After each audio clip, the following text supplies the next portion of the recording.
पंजाब दशकों बाद ऐसी बाढ़ से जूझ रहा है। 23 जिले प्रभावित हैं, हजारों गांव पानी में डूब गए हैं, फसलें बर्बाद हो गई हैं, नदियों का जलस्तर लगातार बढ़ रहा है। पंजाब इस वक्त जल प्रलय से जूझ रहा है। ये तस्वीरें हैं फाजिल्का की। देखिए कैसे हर तरफ पानी ही पानी नजर आ रहा है। लोग पूरी तरह से पानी में डूब गए हैं, घरों में फंस गए हैं, जिन्हें लगातार एनडीआरएफ की टीम निकालने में लगी है। पेड़ों का हाल देख लीजिए, कितने पानी में डूबे हुए हैं।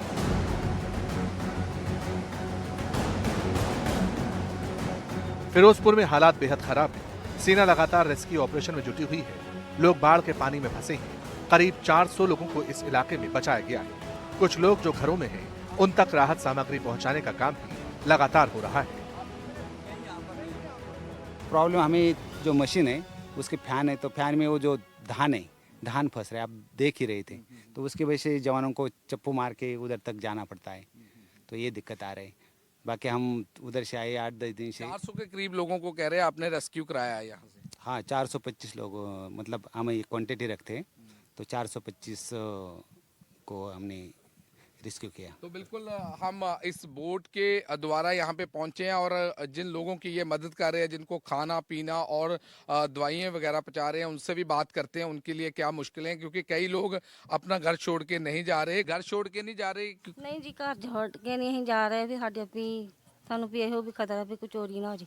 पर खाना पीना, क्योंकि हम देख रहे हैं इंडियन आर्मी के जवान भी आ रहे हैं आपके पास, खाना पीना सबका आ रहा है, मेडिसिन सब कुछ आ रहा है आपके पास? हाँ जी, दवाई भी आ रही है, खाना पीना भी आ रहा है, सब कुछ आ रहा है। अगर घर नहीं छड़ दे भी कोई ले जू कोई, तो कहीं ना कहीं आपको लगता है कि चोरी ना हो जाए यहाँ पे, इसलिए आप अगर ऐसे करके भी चोरी दा करके बैठे तो बिल्कुल एक बार फिर मैं अपने कैमरामैन साथी के जाऊंगा या साथी के साथ जाऊंगा और दिखाऊंगा ये तस्वीरें। यहाँ से हम इस वक्त रिपोर्ट कर रहे हैं, हम दिखा सकते हैं कि पूरे का पूरा एरिया पानी से भरा हुआ है और ये एग्रीकल्चर लैंड है। ये यहाँ से हम रिपोर्ट कर रहे हैं और पूरी एग्रीकल्चर लैंड इस वक्त ख़त्म हो चुकी है। लेकिन वहीं जो लोग दूर दूर फंसे हुए हैं, उनके पास लगातार इंडियन आर्मी की टीम जा रही है, उनकी मदद कर रही है। लगातार कई दिनों से रेस्क्यू ऑपरेशन चल रहा है। यहाँ पे जो हम तस्वीरों के माध्यम से दिखा रहे हैं, मेडिसिन, फूड और जो भी ज़रूरत की चीज़ें हैं, सभी की सभी चीज़ें यहाँ पहुँचाई जा रही है और लगातार कोशिश की जा रही है। जो लोग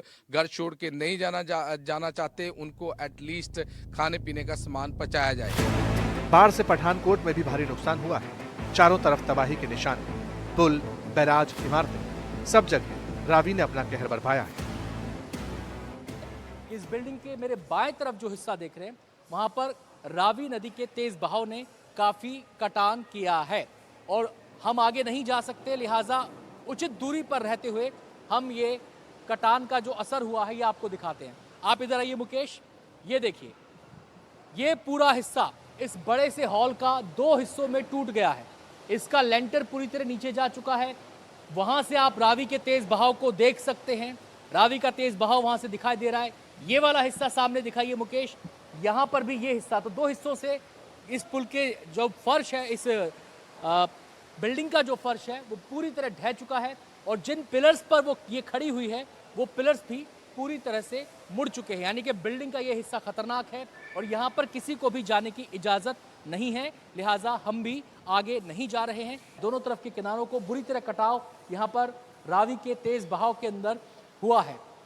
और जहाँ तक इस बिल्डिंग का सवाल है, तो लोग यहाँ पर बताते हैं कि एक मल्टीपर्पज़ बिल्डिंग रही है, यानी कि यहाँ पर टूरिस्ट भी आते रहे हैं, यहाँ पर जो स्थानीय लोग हैं वो भी आते रहे हैं, अलग अलग तरीके से इसका इस्तेमाल होता रहा है। ये भी कहा जा रहा है कि जो पुलिस के जवान हैं वो भी इसका इस्तेमाल कर लिया करते थे अपनी ड्यूटी के दौरान, लेकिन इस समय ये बिल्डिंग पूरी तरीके से खाली है और इस बिल्डिंग में चारों तरफ तबाही के निशान दिखाई दे रहे हैं। पठानकोट में माधोपुर इलाके के एक बैराज को रावी नदी ने तहस नहस कर दिया। ये नुकसान तस्वीरों में साफ दिखाई पड़ता है।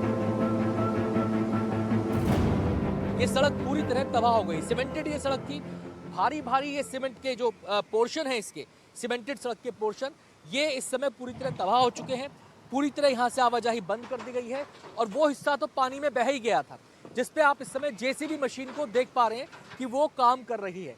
यहाँ पर जो है वो सामान लाया जाता है और सामान लाके यहाँ पर डाला जाता है इसको भरने के लिए गैप को, और उसके बाद जेसीबी मशीन से इसे समतल किया जाता है। यहाँ पर ट्रक के ट्रक सामान लेकर आ रहे हैं और उसके बाद जेसीबी मशीन उन्हें समतल कर रही है, जिससे कि इस आवाजाही को, इस रास्ते को फिर से चालू किया जा सके। अब बात करते हैं इस बैराज को हुए डैमेज की। ये देखिए, ये पूरी मुंडेर थी, यहाँ पर ये पूरी मुंडेर थी। पानी का बहाव, लेवल, प्रवाह, वेग इतना तेज था कि बहाकर ले गई, इस सड़क को बहाकर ले गई, इस मुंडेर को बहाकर ले गई।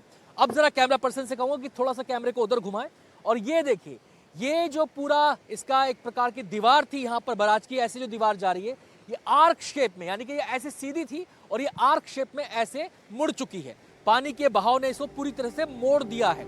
नदी ने अपना रौद्र रूप दिखाया है, सड़कें बह गई, कई ढांचे पूरी तरह से तबाह है। तबाही का एक और मंजर आपको दिखाते हैं और ये है इस बैराज के इस तरफ जब हम आ जाते हैं तो यहाँ पर एक छोटा सा स्ट्रक्चर यहाँ पर था। ये हम नहीं कह सकते कि यहाँ पर क्या था, लेकिन एक स्ट्रक्चर यहाँ पर था, बिल्डिंग नुमा, कमरा नुमा, लेकिन अब ये पूरी तरह ढह चुका है, इसकी दीवार ढह चुकी है और जितनी ऊंचाई तक पानी ने नुकसान पहुँचाया है उसको आप देख सकते हैं कितना वेग यहाँ पर रहा होगा। ये सड़क में पूरा कटान हो गया है और ये पूरा मलबा यहाँ पर बिखरा पड़ा है।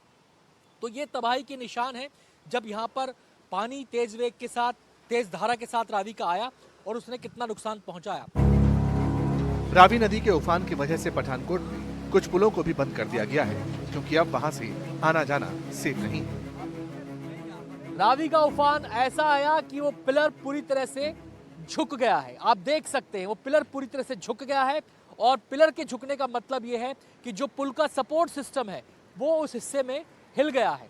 अब पिलर जब झुका है, जाहिर सी बात है ऐसे में इस पुल से वाहनों की आवाजाही करना खतरनाक हो सकता है। इतना ही नहीं, उस पिलर के पास देखिए जो स्लैब नीचे, बाकी जो वो हैं पिलर्स हैं, उनके नीचे के स्लैब्स देखिए, इन स्लैब्स को भी काफी नुकसान पहुंचा है। ये देखिए, ये जो स्लैब्स बने हुए हैं, इन स्लैब्स के बड़े बड़े हिस्से बिखर गए हैं एक प्रकार से टूटकर।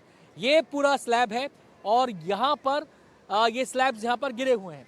और अगर हम उस झुके हुए पिलर की बात करें तो मुकेश वहाँ पर दिखाइए जरा, उस झुके हुए पिलर पर, वहाँ पर स्लैब दिखाई ही नहीं दे रहा है।